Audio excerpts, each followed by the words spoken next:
Salam sejahtera buat kita semua. Sebelumnya, izinkan saya memperkenalkan diri terlebih dahulu. Nama saya Darman Feldias dengan NIM 2009006 kali 1 Fakultas Psikologi kelas sore Universitas Merdeka Malang. Dalam pertemuan kali ini, saya akan membahas mengenai perkembangan fisik dan kognitif di masa dewasa tengah. Berapa sih kisaran umur yang bisa dibilang masa dewasa tengah?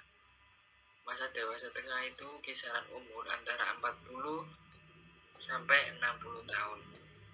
Di masa ini perkembangan fisik dan kognitif manusia mulai berubah dari perkembangan kognitif dan fisik di masa dewasa awal atau di masa sebelum masa dewasa tengah ini.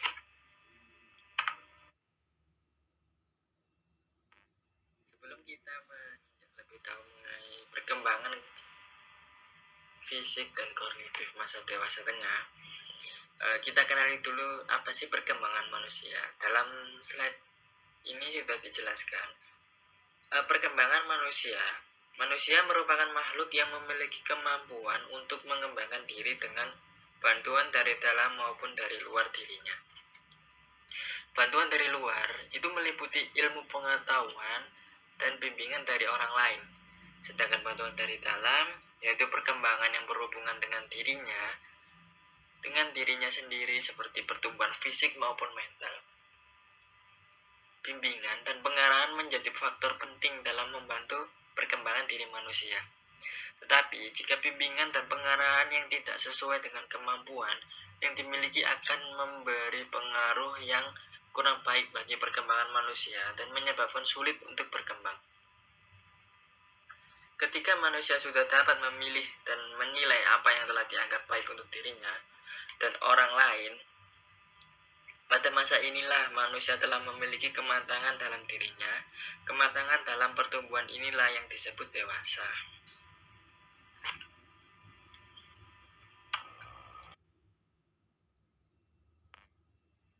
Selanjutnya kita membahas mengenai masa dewasa tengah itu sendiri. Masa dewasa tengah biasa disebut dengan masa parubaya. Masa dewasa tengah tampak lebih awal di usia 30 tahun. Tetapi pada beberapa titik di usia 40 tahun sampai 60 tahun. Menurut Harlock tahun 1996. Masa dewasa tengah merupakan masa transisi di mana pria dan wanita meninggalkan ciri-ciri jasmani dan perilaku masa dewasanya, memasuki suatu periode dalam kehidupan dengan ciri-ciri jasmani dan perilaku yang baru. Tahun-tahun ini merupakan masa puncak di mana kondisi kesejahteraan psikologis, kesehatan, produktivitas, dan keterlibatan dalam masyarakat sangat optimal. Masa-masa ini juga seringkali merupakan waktu untuk melakukan refleksi dan peninjauan kembali. Orang melihat kembali hal-hal yang mereka capai, merinci hal-hal yang mereka sesali atau sisa hidup mereka. Dan juga saat krisis terjadi, hal ini terjadi karena alasan yang tidak berhubungan dengan bertambahnya usia, melainkan karena kejadian spesifik yang mengubah hidup seseorang. Misalnya terjangkit penyakit atau kehilangan pekerjaan atau pasangan. Dari penjelasan masa dewasa tengah dari slide ini dapat disimpulkan bahwa masa-masa ini adalah masa kita sering merenung diri, melihat flashback kembali di mana saat kita dulu melakukan kesalahan. Di masa-masa ini adalah masa penyesalan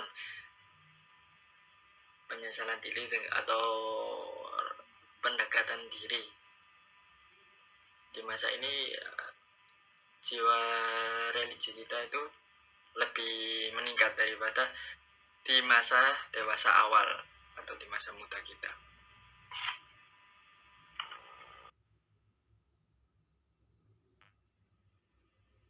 Selanjutnya, masa dewasa tengah. Pada masa ini ada aspek-aspek tertentu yang berkembang secara normal. Aspek-aspek lainnya berjalan lambat atau berhenti. Bahkan ada aspek-aspek yang mulai menunjukkan terjadinya kemunduran-kemunduran. Aspek-aspek jasmania mulai lambat, berhenti, dan secara berangsur-angsur menurun. Aspek psikis, intelektual sosial, emosional, nilai masih terus berkembang walaupun tidak dalam bentuk penambahan atau peningkatan kemampuan, tetapi berupa perluasan dan pematangan kualitas. Pada akhir dewasa tengah sekitar usia 40 tahun, kekuatan aspek-aspek psikis ini pun secara berangsur ada yang mulai menurun, dan penurunan yang cukup drastis pada akhir usia dewasa.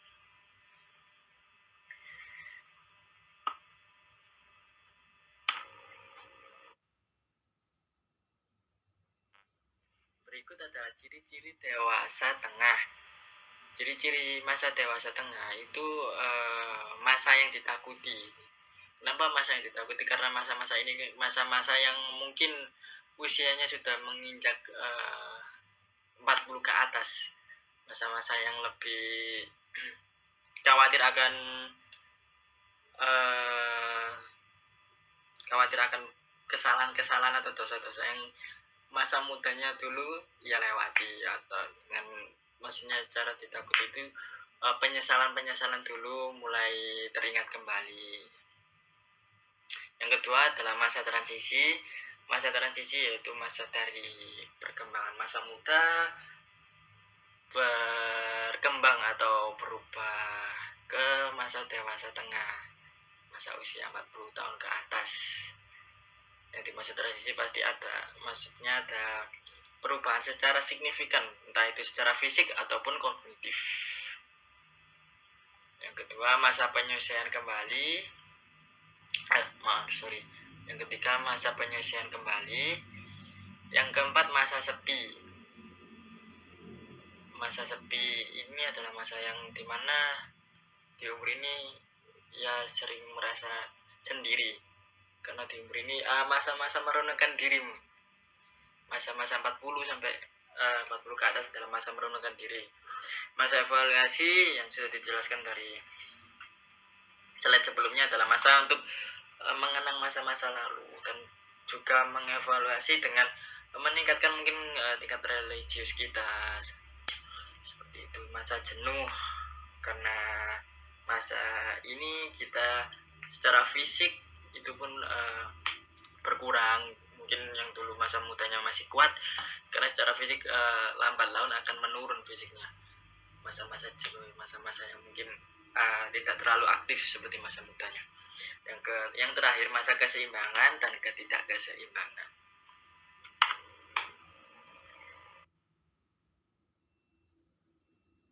Selanjutnya, perubahan pada masa dewasa tengah.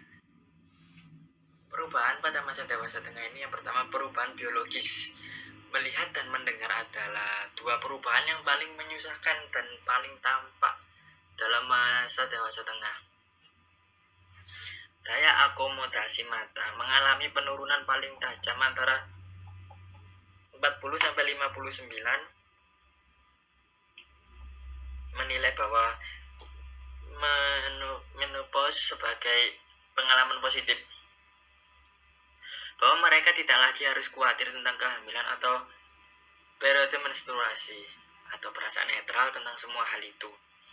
Menurut McKinley and McKinley tahun 1984 dalam Sandrock 2022, hanya 3% yang berkata menyesal mencapai menopause kecuali untuk beberapa gejala sementara yang menyusahkan seperti semburan panas, berkeringat, dan ketidakteraturan menstruasi.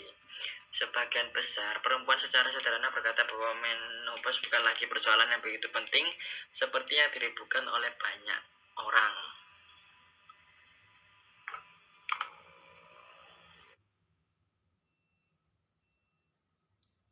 Perkembangan kognitif juga mengalami berbagai perubahan pastinya. Berbagai kemunduran dalam daya ingat terjadi selama masa dewasa tengah. Walaupun strategi dapat digunakan untuk mengurangi kemunduran tersebut, kekurangan yang lebih besar terjadi dalam memori jangka panjang atau long term daripada dalam memori jangka pendek atau short term. Proses-proses seperti organisasi dan pembayangkan dapat digunakan untuk mengurangi kemunduran daya ingat.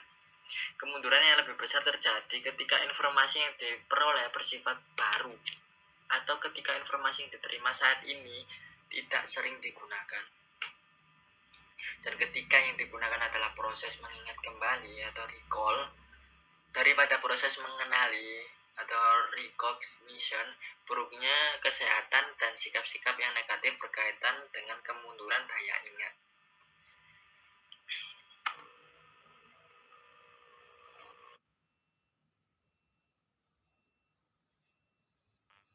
Selanjutnya, perubahan dalam fisik di masa dewasa tengah. Menurut Harlock, baik pria maupun wanita selalu terdapat ketakutan di mana penampilan pada masa ini akan menghambat kemampuannya untuk mempertahankan pasangan mereka atau mengurangi daya tarik lawan jenis. Selain itu, sebuah penelitian dalam Nowak 1977 sebagaimana yang dikutip oleh John F. Sandrock 1995 menunjukkan bahwa perempuan berusia dewasa madya atau dewasa tengah lebih memfokuskan perhatiannya pada daya tarik wajah daripada perempuan yang lebih muda atau tua. Dalam penelitian ini, wanita dewasa madya lebih mungkin menganggap tanda-tanda penuaan sebagai pengaruh negatif terhadap penampilan fisiknya. Dari kesimpulannya, perubahan fisik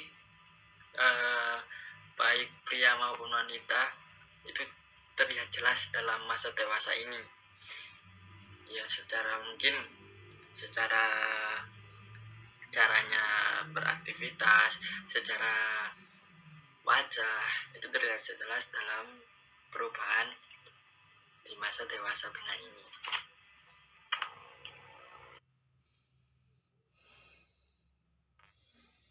Baik, segitu untuk presentasi atau video pembahasan saya mengenai perkembangan fisik dan kognitif di masa dewasa tengah. Semoga video dan PPT ini bermanfaat. Terima kasih. Wassalamualaikum warahmatullahi wabarakatuh.